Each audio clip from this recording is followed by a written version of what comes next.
You know, when the WHA teams joined the NHL in the 79-80 season, these weren't the same WHA teams that dominated and were basically scoring tons of goals in the association. Give an example the Winnipeg Jets. Now, this Bobby Hull led team who had Ulf Nielsen and Anders Hedberg for a while as well, with a bunch of Europeans and young Canadian players augmenting the scoring attack. By the time they joined the NHL with the diminished rosters, they went from AFCO Cup champions in 1979 to also rans in 1980. So today we're not going to be talking about the next season, which was worse than this one, but we're going to speak on the 79-80 Winnipeg Jets. This is one of my favorite teams at the time because I heard the camaraderie on the squad was quite good. All the players got along quite well, led by former Montreal Canadian general manager, Montreal Canadian Ford, who became GM John Ferguson, with the great Tommy McVie and Bill Sutherland as coaches. Now, this was the organization's 8th season since inception in 72, and his first season in the NHL. Now, with 7 campaigns at WHA, in which the team won 3 AFCO Cup championships and came close twice, the Jets joined the NHL, as did the Oilers, Whalers, and Nordiques, as the WHA disbanded. The Oilers and Whalers had some success making the playoffs. Nordiques, the early battle of Quebec was on. You saw it in several games against Montreal. But Winnipeg was the odd man out. Now, on June 13, 79, the Jets participated in the 79 NHL expansion draft to fill out their roster, while on June 28, 79, they made their first ever trade as the Jets sent forward Jimmy Hislop to the Nordiques in exchange for Barry Legge.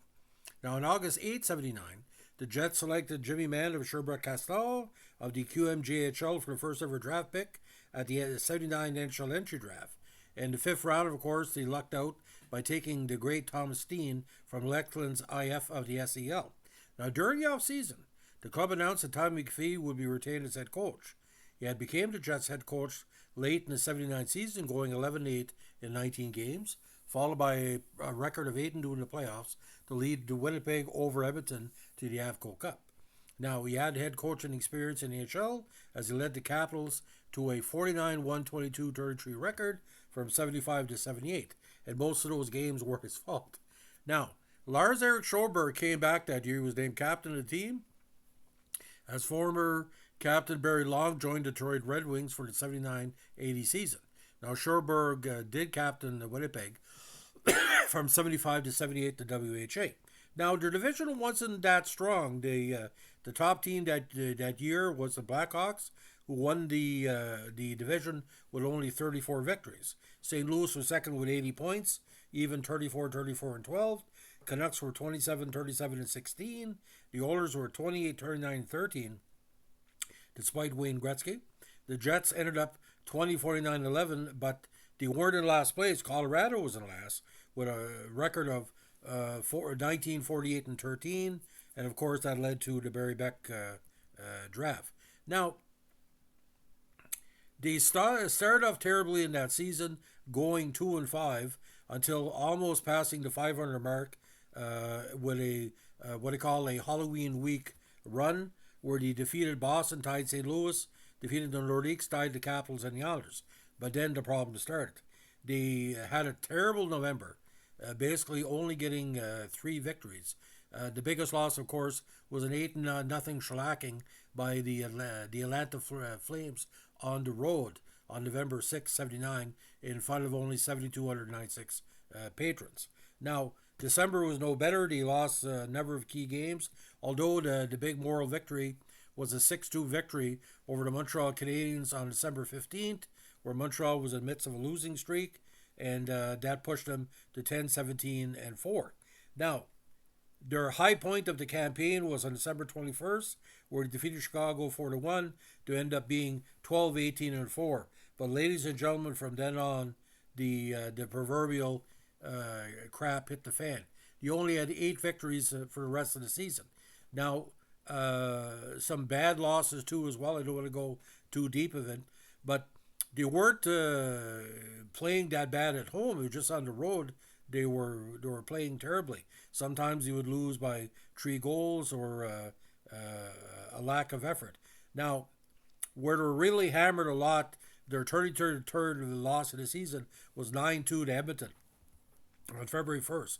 Now, that was a nationally broadcast game, and that's kind of the indication how far Gretzky had come that season.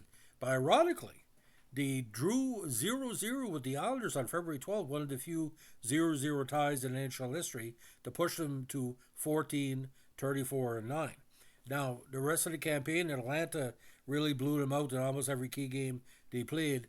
And ironically, they were playing a lot of games against Eastern Conference squads, most notably a March 19 game where they were hammered 9-1 in Maple Leaf Gardens by the Buds. Now, they won their last game of the season that put them in that position not to draft first overall, and I think that worked against them.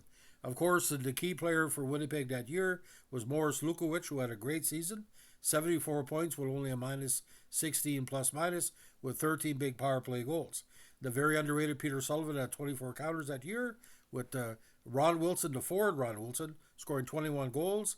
Willie Lindstrom, a future star with Edmonton, in their cup runs had 23 counters. And of course, young Peter Marsh had 18 goals for 38 points.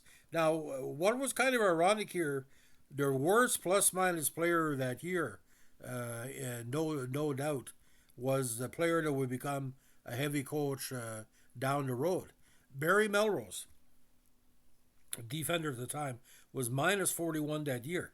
So those are Washington Capital numbers back in the day. And Jimmy Mann, his first year as the enforcer, 287 minutes and penalties and 72 games. But he had a lot of veterans on the team, including Gordon McTavish, Hilliard Graves, the great maritime sensation Billy Riley, behind the cage.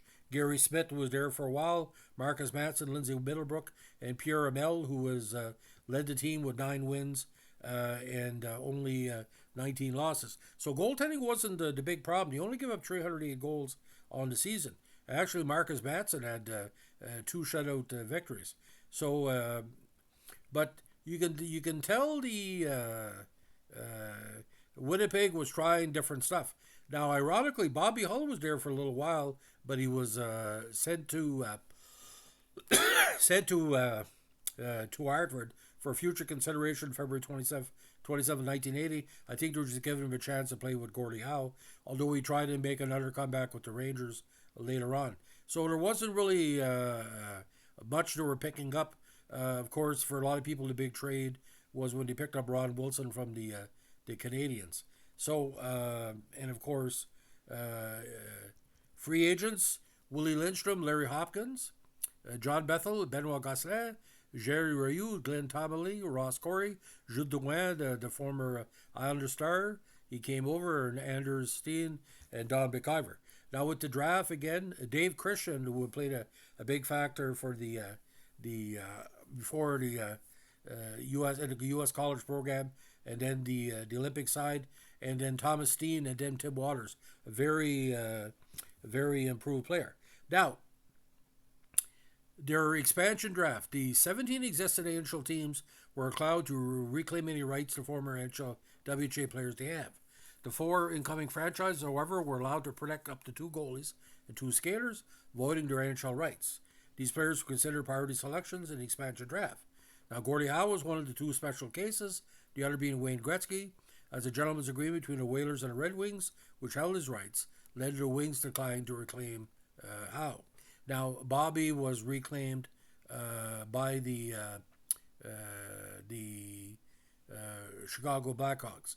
Now, Jet selections including Peter Marsh, Middlebrook, Bobby Hull from the Blackhawks, Al Cameron, Dave Hoyda, Jimmy Roberts from the Stars, Lawrence Stamler, Mark Heslip, Pierre Amel from the Maple Leafs, Gordie McTavish from the Blues, Gord Smith from the Capitals, Clark Hamilton from the Red Wings, Jim Cunningham from the Flyers, Dennis Habergel from the Kings, Billy Riley from the Capitals, Gene Carr, of course, from the Flames, and Hilliard Graves for the Vancouver Canucks. So we had a mixture of players with AHL experience, but there wasn't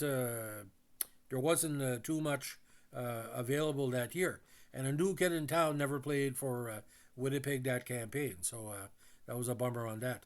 So, ladies and gentlemen, an interesting look at the Winnipeg Jets of the 1979-80 season. You can tell I'm saying this with a kind of a sadness in my voice. I really wanted Quebec and Montreal to have a rivalry, but I wanted Winnipeg to have a rivalry with Vancouver, with Edmonton when they came in, Toronto. But they didn't have enough firepower. As they got better, they got more European players. But I think that early malaise unintentionally led to the original Winnipeg NHL franchise moving, because you can only lose so much without something happen, especially in a small market for Major League Hockey. Just like the Montreal Expos, to lose the Expos and the Jets around the same time was a big thing to deal with, because Winnipeg has meant so much to hockey, the Father Bauer program and the national team program, what Bobby and the WHA meant to all those great players. And those Winnipeg teams brought European hockey to Canada and made it normal. It wasn't Russian hockey. It was Finnish and Swedish hockey with the best of the Canadian game. And boys, it was a pleasure to watch the Jets. But the Jets of 1979 compared to 1980 they had the same jerseys, but it wasn't the same. Like I said, they knew what was going to happen. We all knew what was going to happen, because not all the players could come over, because the rights of these players were so complex. Who owned them? Like Montreal Canadiens were using the WHA as a farm system with Langley and Napier and everybody else. So it is what it is. So, ladies and gentlemen, if you like what we're doing here with our NHL Vintage podcast, let us know with a like, comment, subscribe, or share. By the way, we just passed 1.25 million hits on the channel. Thanks to everybody. Over 2,600 subscriptions.